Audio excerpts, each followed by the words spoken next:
What's up, everybody? It's your boy Duty back again with another video, and this time we're taking a look at our boy DSP's daily wrap after his terrible day of streaming. Oh my lord, our boy Phil is back to streaming to the low tier.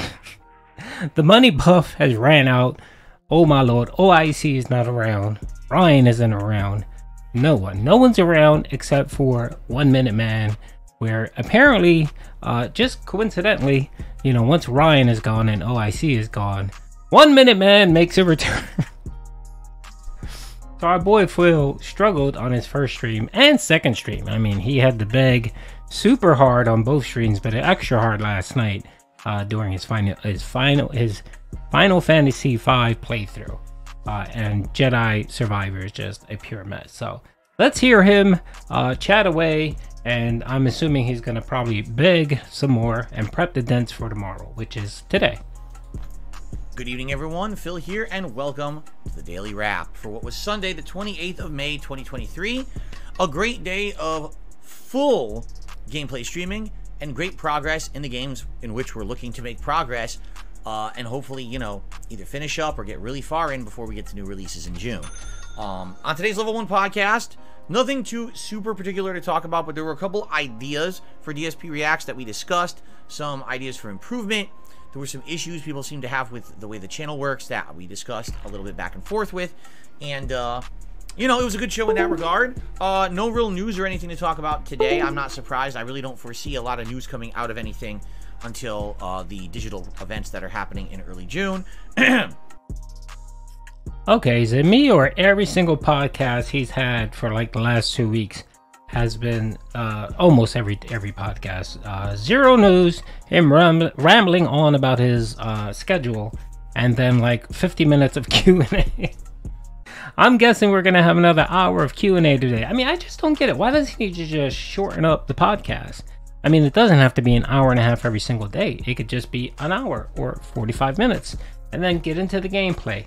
We all know why, because he typically gets his large bulk of donations during the podcast, and you know, the gameplay is meh, you know, people tune out. And that's the reason why he does the hour and a half. He's sort of forcing the dents to sit there and watch until they pay enough tithe so that he can start the game. So we definitely opened it up to some Q&A and the like, and it was a good chill show. Then we jumped into Star Wars Jedi Survivor for the second straight stream, because if you remember last night, it was the late stream that we did. Today was 3 solid hours of progress, although admittedly there was again a little bit of derailment and distraction where I ended up going into a new side area for about 45 minutes and got a whole bunch of new unlockable upgrades and things again, a bunch of optional boss fights, a bunch of skills.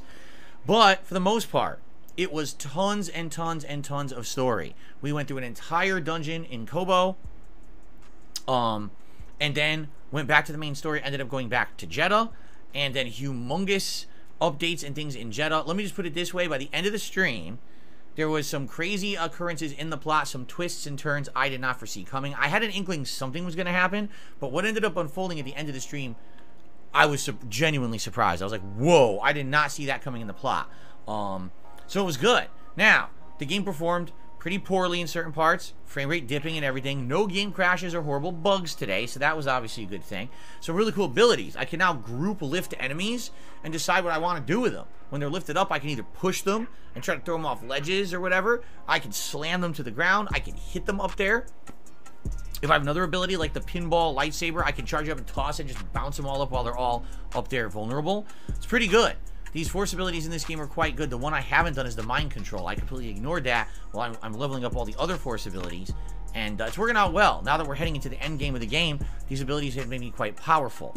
And basically at the end of today's stream, there was a big twist in the gameplay as well. Not only the plot, but the gameplay, and I'm actually very much looking forward to play it again because we're in a really epic part. When I ended the stream, people were like, oh, are you kidding me? It's like a huge blue balls feeling cliffhanger. It's like, yeah, what are you going to do? We'll play it again tomorrow night, okay?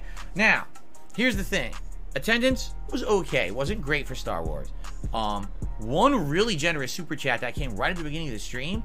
Outside of that, it was nearly dead. We didn't even hit the tier 1 tip skull, and pretty much almost no other support. So Star Wars is effectively dead, and I knew it was. You know what I'm saying? Like, I love this guy. Doing his tip audit, doing the dent audit to ensure that he accounts for and let the dents know that their performance today was not up to par to his standards. So you know, he needs the dents to step up. He needs the dents to, you know, cash their checks, borrow their mom's credit cards, do something to make sure that Phil has enough money for WWE champions.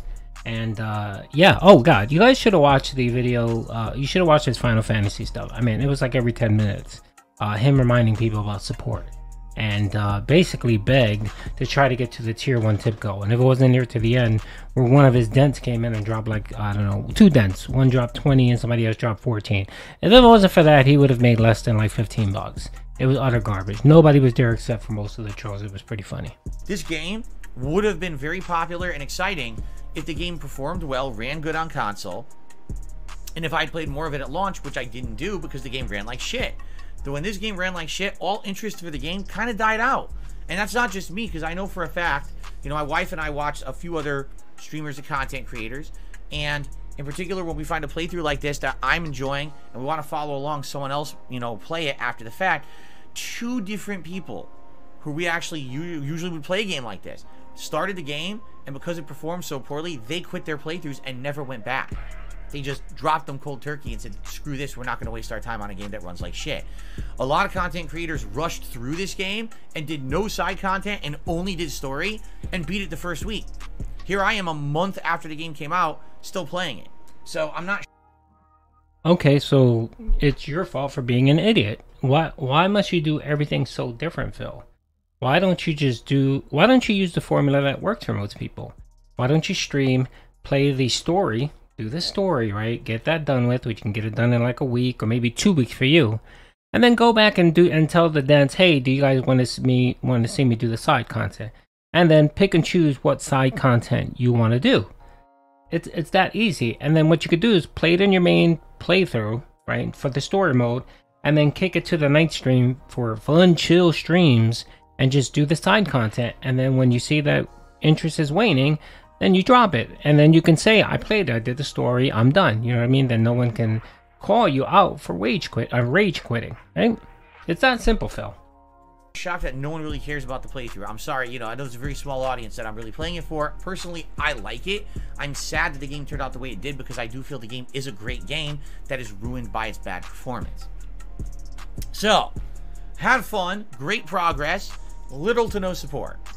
What can you do, right? On tonight's...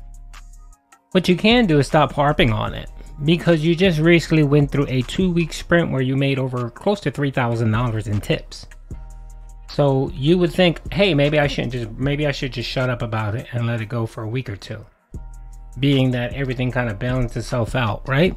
But no, as soon as Phil gets a day or 2 of low support, he starts ringing the siren bells, start making the whale calls, and I'm pretty sure today he will talk about it on his podcast and make it a big issue, being that today's Memorial Day, so he probably won't get that many people on his stream.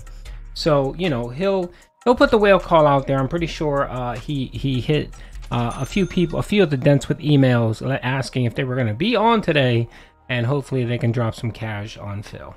Late stream, it was Final Fantasy V Pixel Remaster. Great progress tonight. This was actually the most productive Final Fantasy V stream we've had the entire playthrough. Just listen to this. So, we had finished up the Phoenix Tower last time, which was my mistake because I had accidentally turned encounters off. I turned them back on. First thing we did is we got to the second dungeon. The second dungeon is actually, it was on the big bridge this time. So in this final world, there's 3 worlds in Final Fantasy V. In the final world, the 2 worlds merge into one. And so the second major dungeon is actually on the big bridge that you already had done a whole thing on earlier in the game. So we went there, we did the whole dungeon. It was challenging and was basically the whole first hour of the stream. Okay? When that dungeon was done, we went and got more legendary weapons, which we used right away. And then we said, well, what do we want to do next? We got about an hour left. Well, a new super dungeon opened up. This is one of the dungeons you have to do to advance in the plot. It's called the Fork Tower. Now, this is unique. This tower is half magic, half melee. You have to use either magic or melee on each side. If you don't, they'll insta-kill you. Okay? So, You split your party into 2 small parties. One is all physical, one is all magic, and you go for it. It was challenging, but we ended up going through that tower and completing it, which unlocked the ultimate spells for us of those respective classes. Then I only had like maybe 15-20 minutes left on the stream. I was like, what can I do? And people were like, well, what happened is you unlock the submarine at this point in the story. There's a secret underground tower that you have to beat in 7 minutes, and if you beat it in 7 minutes, you get a really good item or whatever. So it's the underground tower. All right, nobody cares. And that was the end of the stream. So we beat not 1, not 2. We were having a fun conversation, and it was more than one person doing a super chat. It was pretty good. So thank you to anyone over the first tip's goal. Super chats were decent, and it was more than one person doing a super chat. It was pretty good. He hit 50 bucks after begging and begging and begging. 2 of his dents came in and dropped a total of nearly 40 bucks. That's the only reason. I think he made 51 total. So he ended up getting probably 3 or 4 donations. It was pretty sad. But the interesting thing was just his constant begging. Anyway, I put a video out there. You guys can check it out of his begs. It was pretty dope. It reminded me of his scoring days. So anyway, let's check out today to see if the support, the liquidity is back up to snuff. If not, I'm sure Phil will make an emergency whale call today, being that it is Memorial Day, and you know, he's probably not going to get that many people on stream. So anyway, I hope you guys enjoyed the video. By the way, happy Memorial Day, or have a sacred Memorial Day. If anyone out there has a veteran in their family that may have passed away during war, you know, remember them, honor them, and that's what we do today. So peace out.